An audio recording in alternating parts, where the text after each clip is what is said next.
हरे कृष्णा। एक बार असुर और देवताओं में युद्ध हो गया तो असुर समुद्र में छिप जाते और पता ही नहीं चलता कि वे कहाँ से निकल रहे हैं।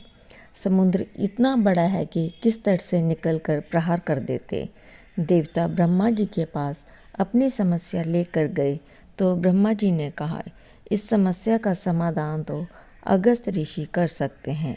सभी देवता ऋषि अगस्त जी के पास गए और कहा कि हम सभी असुरों से परेशान हैं। ये कब उपद्रव कर देते हैं पता ही नहीं चलता। समुद्र में छिपने के कारण ये पकड़ में नहीं आते। यदि समुद्र सूख जाए तो ये पकड़ में आ सकते हैं और इनका संहार होगा। देवराज इंद्र की प्रार्थना अगस्त जी ने स्वीकार की। समुद्र के तट पर आए और 3 चुल्लू जल में पूरा समुद्र पी गए। सूखे हुए समुद्र में से असुर इधर उधर भागने लगे। देवताओं ने असुरों का संहार किया। इस तरह धरती असुरों के आतंक से मुक्त हो गई। एक समस्या समाप्त हो गई, परंतु दूसरी समस्या शुरू हो गई। बोले, महाराज इसे पानी से भर दीजिए। अगस्त जी बोले, हमें तो वो जल पूरे का पूरा पच गया। बोले, हमारे लिए वो आचमन के जैसा था, जैसे केशवाय नमः, नारायण नमः, माधवाय नमः।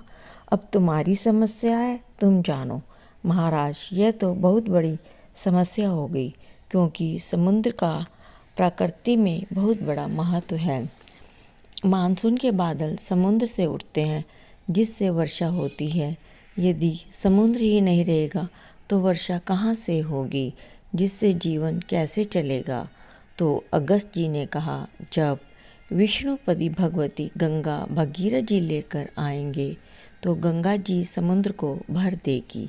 भगवती गंगा ने समुद्र को भरा, इसलिए मूल रूप में जो भी समुद्र में जल है वह गंगा जी है।